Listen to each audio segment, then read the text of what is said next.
Welcome back. Well, today we're going to talk a little about how to begin online selling. And here we go. Say hi. Audie is back. He's my friend again. He's gotten his old cat food back, which is all he wanted. But he made that very clear this morning when he caught a chipmunk right in front of me. So he gave me the chipmunk, which is good, and it wasn't hurt. So I put the chipmunk into a little cage that I keep for Audie's victims. Let me show you a picture of the chipmunk. And this was taken inside the cage. He was terrified. And then, of course, I put the cage out to see if I could persuade him to leave, open the little door and everything. Took quite a while to persuade him that it was a good idea to go out. Here, let me show you a film of that. Go on.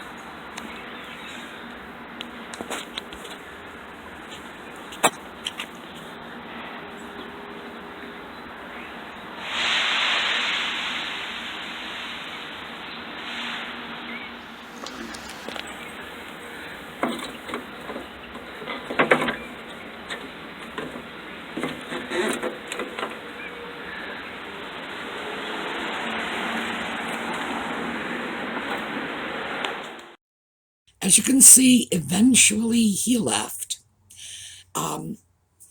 Traumatic for the chipmunk. Audie was thrilled because immediately I threw out all the new cat food, gave him his old cat food back, put the treats on it. He's a happy boy now. But I did manage to get him some vitamin treats. I called Chewy, that's where I get my pet food. And they helped me find some vitamin treats and some dental cleaning treats. So it's the best I can do. He's not going to tolerate an upgrade in his cat food. And if I persist, he's not just going to kill vermin. It's not going to be like, bugs and slugs and whatever. It's going to be adorable little chipmunks. So he's getting his own way, as always. When we come back, we're going to talk about how to get started in online selling.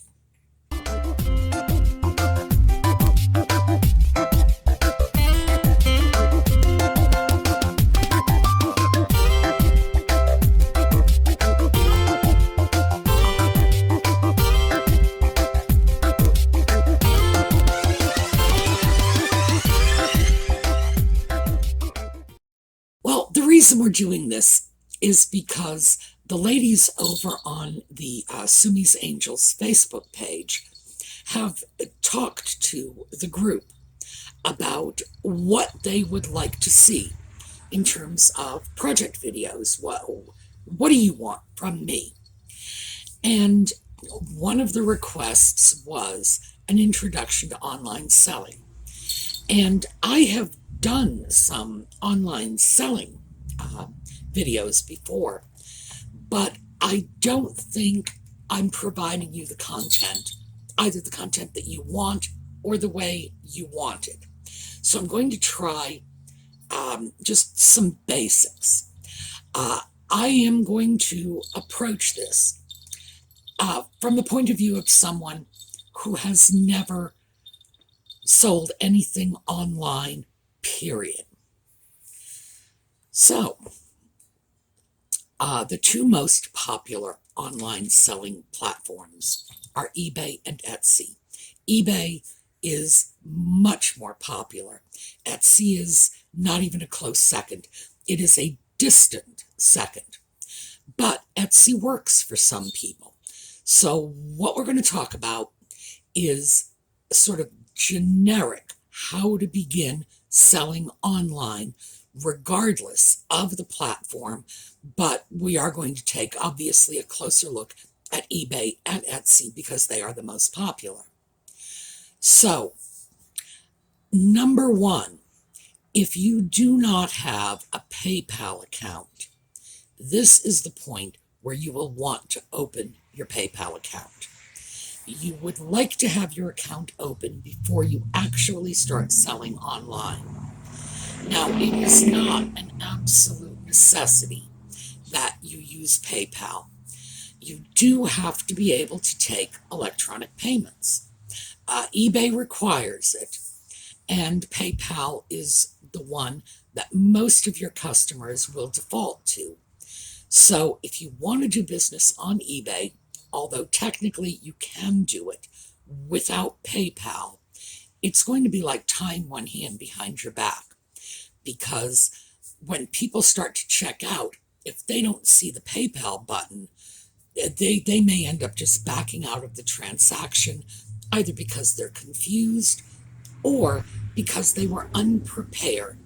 And a lot of purchases are just spontaneous. People go on, they see something, they buy it, and they want the whole transaction to be over and done with in 30 seconds. If they have to go get their wallet, dig out a credit card, a lot of them will not do that because they're suspicious, with good reason. You should always be cautious giving out your credit card numbers to anyone. Some people will just back away because that one-click PayPal checkout is really what they're looking for. And for others, they simply accumulate a little balance of money in their PayPal accounts, and that's what they use for their, well, I refer to as frivolous spending. It's the non-essentials, the things you buy, just your luxury items. You want a new hair clip, that comes out of the money in the PayPal account rather than out of the family checking account. It's just the way it works. But again, you do not have to use PayPal. I need to stress that. And Etsy, although they allow you to use PayPal, they have their own payment system. So this is the point where opening the PayPal account is a good idea. It's very simple. You just go to paypal.com and they will walk you through the process. It is a complete no-brainer. I want to start a PayPal account. And when you do this, you will need to link it to a bank account. So you have to have a bank account. Now, I know most of us do, but some of us don't. And it's important to throw that out there. PayPal will verify your account by sending you a couple of small deposits, 2 or 3 cents, and they'll send it through to your bank account, and then they will send you an email, and you have to confirm the deposits. Now, I got one deposit of 2 cents. I got one deposit of 4 cents. It's just, that's all they want. It's a very simple matter. And then you can start getting payments through PayPal. And even though I'm telling you it's not an absolute necessity, I would have to say that for most practical purposes, you do need it to sell on eBay. You will really find yourself at a distinct disadvantage if that's not something that's available to you. Also, no matter what else happens, you may want to use PayPal for your shipping. And when we get into shipping, we'll talk a little more about that, but you can ship through PayPal. You can buy your postage from them at a discount, which is important. So when you've got your PayPal account and you're looking at which of the online platforms you want to use to sell, I would suggest that you open an Etsy shop as well as an eBay account if you don't already have one. If you have an eBay account, you do not need a special account. You don't need a shop. You don't need a store. You can just sell right out of the same eBay account you use to make your purchases. Now, there are some advantages. Let's say you've never sold online before, but you've been on eBay for 15 years as a buyer. Well, you got a 15-year track record with eBay. And although you won't have any selling feedback, you will have a great deal of buying feedback. And feedback puts little multicolored stars next to your user ID. And, there'll be like a yellow star for 100 bits of feedback, or a pink star for 5,000 bits of feedback, or whatever. But you can get a lot of credibility for yourself as a longtime buyer, sort of jumpstart that process with that pretty little star. Also, when people are buying from you, they'd like to know you've been around for a while. Now, this is not a necessity. I like buying from new sellers. And I'll tell you why. I usually feel like I can get better deals and better service from brand new people, because they usually take it more seriously than people who have been on eBay for 20 years and are accustomed to selling 200 or 300 items every month. I feel I'm going to get more personalized service from the new seller. Everybody has their own way of looking at this, but it doesn't hurt for your buyers to believe that you have been on eBay for a while, and it just gives you a little bit of history, even if it's not history as a seller. So, once you have your PayPal account and you're looking at which platform you want, as I say, you can sell straight out of your eBay account. You want to go over to Etsy and open an Etsy shop. It costs you nothing. You just go over there, you go into Etsy and say, I want to open a shop. Bang, done, click of a button. It's really that simple. And then you can experiment with both. You can put a few items in an Etsy shop, put a few items online on eBay, see which one you like best. They have their advantages. Each one has their advantages. They really do. I think, I have to say this honestly, I think for beginners, eBay is probably going to be better, because with Etsy's search engines are not as good as eBay's. You would be amazed at some of the stuff I have gotten while searching for things like celluloid fans. I like celluloid fans, I collect them. So I put celluloid fan into the search engine, and I can do this on eBay and get nothing but celluloid fans, because they will direct me through to a personal accessories, antiques, etc. And I can choose the overall category, go in, look at my fans, great. Etsy doesn't work like that.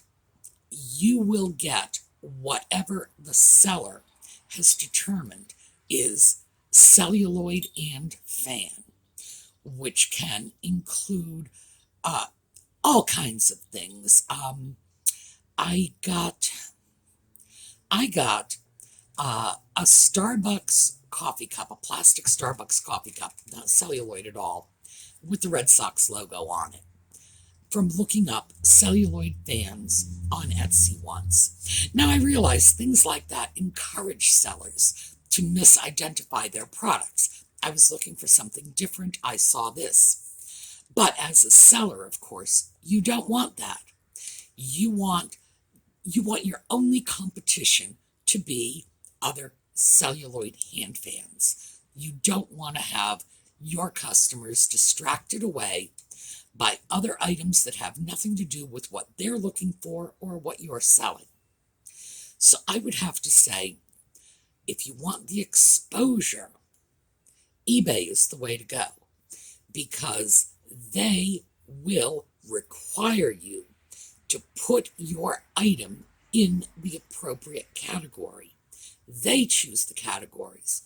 On Etsy, the seller chooses the category, and they could be completely off base. So, if you want to sell, let's say you want to sell a Barbie doll, and I'm actually doing this because this is a little difficult. Let's say you want to sell a Barbie doll. You go into your buying account and click a button called selling. It's that easy. and then you write up your listing.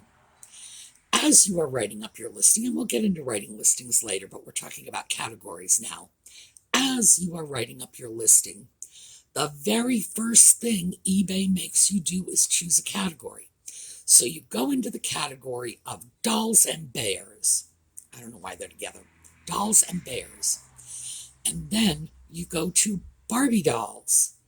This is why Barbie is tricky, because you have to do pre-1967 or post-1967 in your Barbie dolls. And then you have to decide if it's a Barbie doll, if it's a Barbie relative. That would be like Midge and Skipper and other, Barbie family dolls. Is it clothing and accessories? Is it doll cases? So Barbies are complicated, but here's the good news. People who buy and sell in the Barbie doll world understand these things. They have their doll. It's like, okay, this is 1965 number 4 Barbie, blah, blah, blah. Actually, number 4 is not 65, but, and they will know, and they will throw it right into the exact category it needs to be. And your buyers will be looking in that category.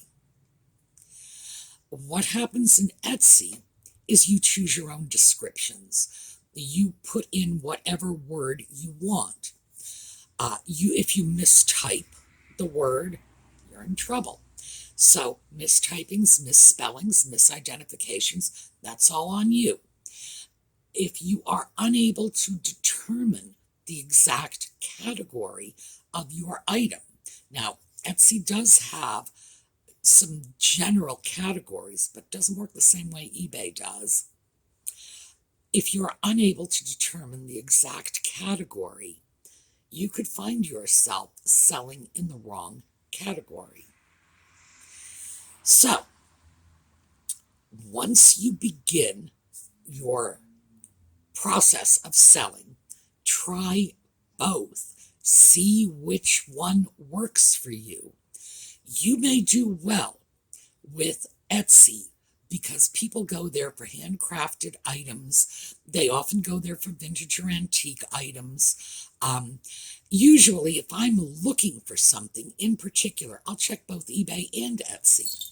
If I am looking for certain things, let's say I was looking for an interesting piece of jewelry, I'll go Etsy first. So you could have advantages with either one. So once you have PayPal and you are looking at which platform to sell on, you have to determine what it is you're selling. Now, you can sell all kinds of stuff. You do not have to just sell one sort of thing. You can sell your kids' old jeans. You can sell old CDs. You could literally just go around your house with a laundry basket, dropping in the things that nobody uses anymore. But here's where the work comes in. You're going to have to write a listing. Now, the first thing you have to do when you're writing a listing, this is before you do anything else. You don't even sit down to write the listing. You need to clean up your item. No one wants to buy dirty things. So clean your item, for heaven's sake. It will pay off dividends because people will leave you better feedback if the item is clean. When they see it in your listings, if it's clean and looks nice, they're going to want to buy it. And people just don't like getting dirty stuff, so I can't stress this enough. Also, keep in mind, if you are selling any kind of personal item,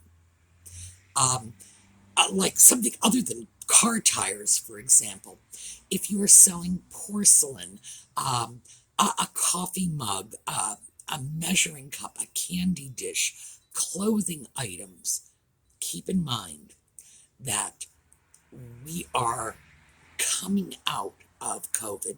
I know I'm going to get a lot of people saying we're not there yet. That's not the point. We're coming out of a pandemic period. People are going to need the security of knowing they're not bringing contagion into their homes. So be courteous and do not be surprised if you put something out there and it doesn't look clean, if people don't take a second glance at it. So once you have your item prepped, in other words, once it's clean and shiny and looks good, looks like what you want to buy, you're going to take pictures of it.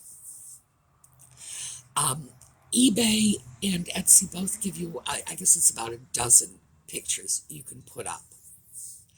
Take advantage of it. They don't charge you until you exceed their limit. On eBay, Etsy just doesn't allow it. But both of them give you plenty of pictures. You're going to want at least 4 pictures, unless, and there is unless, it's something that doesn't require 4 pictures. Let's say, for example, you are selling a magazine ad where you've got a front, you've got a back, you've got 2 pictures, that's all there is to it. But if it's a 3-dimensional object, take advantage of it. Look to be putting up minimum 4, usually more along the lines of 6. Throw in some close-ups. Get some decent pictures. Now, if you're taking pictures on your cell phone, make sure the pictures are clear. Take several shots so you can choose the best. And your cell phone probably has a cropping feature. Use it. Nothing is more frustrating to a buyer than going to a site, seeing a picture, and it looks like it's been shot from 50 feet away. No one can tell what it is. Your job when you're taking your pictures is to make sure you convey to your buyer what they are getting. If there are points of interest, flaws, a damaged area, be sure to include a close-up. And that's number 1. So those are your pictures. Next, you're going to get your ruler and you're going to take some measurements. Make sure that people know what they need to know about your item. You know, how big is it? How much does it weigh? Whatever you feel is relevant. A lot of people will show an item next to a can of Coke or a quarter or whatever. A lot of people will simply throw a ruler in. I'm not sure how effective these are, but I guess anything that gives you a good measurement. However, if this is what you do, don't be surprised if people write in and say, could you tell me exactly how big such and so is? Because I need it for a specific purpose. Very often, a ruler sitting near something is not going to do it for them. It might give them a vague idea of how big it is in inches, but if it's something for which the customer might want a tighter measurement, down to the 1/4 of an inch, for example, that's not going to do it.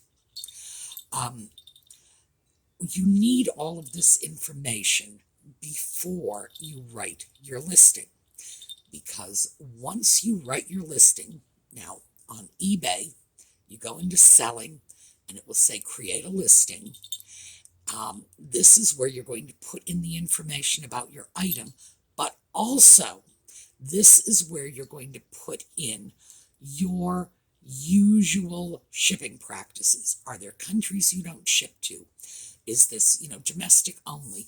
Are you charging shipping or are you including the shipping? You're going to put all this in your listing.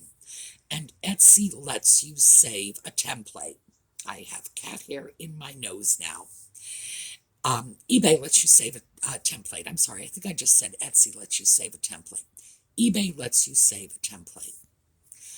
I love eBay's templates. And in my account, I have 3 or 4 different templates. I can grab them and just do a fill in the blank. So putting up a new listing will take me 10-15 seconds. It's not the same with Etsy. But remember, you want your listing to give your buyers the information they need You don't want to inundate them with too much information, but don't be afraid to put in little extra stuff. In other words, if you're selling a porcelain dish and you know something about the company that manufactured it, don't be afraid to put that in there. People might actually find that advantageous. It might draw people to your listings.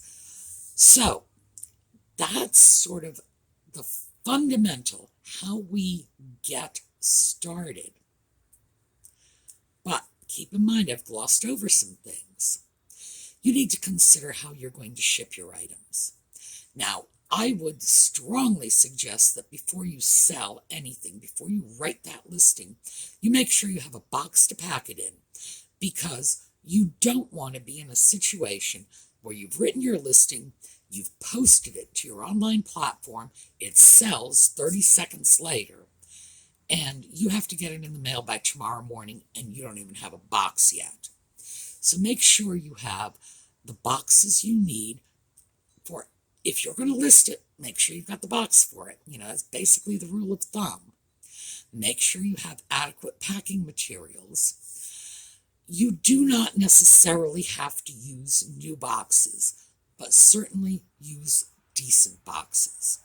You do not have to use new packing materials. I recycle the materials I get from places like Amazon or Walmart or whoever I'm buying from online. They give me loads of air pillows and things like that, and I recycle them because they're virtually new. They have not been handled. They haven't been exposed to offensive odors or anything like that. So for most intents and purposes, they are new. I just got them from the company, and it's, I could buy a package of air pillows from Walmart, or I could buy a can of Coke from Walmart. They stick it in a box and give me a bunch of free air pillows. It's the same air pillows in the end. So you want your packing materials, you want your box. What you don't want to do is you don't want to crumple up newspapers to stuff your box. If your customer's paying for the shipping, they will not appreciate that. And if you're paying for the shipping, it won't do you any good. It'll raise your shipping costs. So once you've got all of that, your packing materials, your boxes, we do need to talk about shipping. If you are able to use the shipping services provided by eBay and Etsy, use them. They'll give you, I believe it's a 22% discount. It's a significant discount over the post office online rate. But in order to do this, you're going to be printing your own labels. It also gives you the advantage of being able to put your prepared package out to your mailbox, and your mail carrier will pick it up for you. You don't even need to make a trip to the post office. But keep in mind that when you are looking at shipping and printing out your own labels, you have to have a printer. You can print with, they have thermofoil printers. A lot of people like those. Most people simply use a printer attached to their computer. I do know there are printing devices you can attach to your cell phone. I have never personally used them, but I know they are out there. And for those of you who don't use laptops or, desktop computers, I don't even think there are desktop computers being sold anymore. So let's stick with laptops. If you're using a laptop, standard printer, I get mine at Walmart. I just go to Walmart online, and every now and then I will just grab another printer, even though mine is fine. Because I can get them for usually under $40. I don't think I've ever paid more than $40 for a printer. The ink can be expensive. On the other hand, it's going to take you a long time to use up that ink, and that means a lot of printed labels and a lot of sales, meaning the money to buy the new ink. So consider that, because you could end up paying quite a bit more if you have to go to the post office and pay for your shipping from them. This is also the point where you need to decide not just what countries you will ship to, but are you going to charge your customer for the shipping, or are you going to add it to the cost and offer free shipping? Now keep in mind, there's no such thing as free shipping. You're paying for it one way or the other. So here's what I do, and you make your own decisions accordingly. In my Etsy shop, I do free shipping if the item can go out first class. If it goes out first class, I can just roll that cost into the price of the item. If it has to go out priority, I let the customer pay. And there's a reason for this. I can predict the first class shipping within $1. I cannot do the same for priority. Part of this is because I'm on the East Coast. I'm in Pennsylvania. So what it costs me to ship to, say, Ohio, New Jersey, New York, Boston, I find that it can cost $2 or more extra to ship the very same item to California, to New Mexico, to Florida. And that is a cost I can't predict. I just find that a $2 variation is more than I'm comfortable with, because it means overcharging, frankly, for local shipments. Most of what I sell is reasonably local. It's East Coast mostly. That's not to say that I don't sell to California or Florida or whatever. I do. But that's not the majority. And keep in mind, if you are selling certain kinds of items, you may find your buyers really are on the other side of the country. Let me give you an example. Let's say you live in Arizona or New Mexico, and you have access to handmade turquoise jewelry. You got to know anybody in your area can just get in their car, drive down the street 20 minutes and buy it, right? So your customers are going to be from New York. They're going to be from Boston. They're going to be on the opposite end of the country. You could find that most of your sales are falling into the highest cost shipping category. It's something to think about. So as I say, how I do it is first class, I roll it into the price because I can, because first class shipping in general is under $7. When it goes beyond that and it goes over to priority, that's when the differences in geographic rates really become significant. And so I just feel it's the easiest way to do it. But you need to make your own decisions. Etsy encourages sellers to do free shipping for everything, which again is kind of absurd because there is no such thing as free shipping. I do not do that. I don't like them telling me how to deal with my customers, and I don't like the idea that I would be put in a situation where, of necessity, I am overcharging some of my customers for shipping. I just don't think that's right. I'm not comfortable with that. So, at this point, we're starting to run out of time, and I feel like we barely scratched the surface. This is the beginning.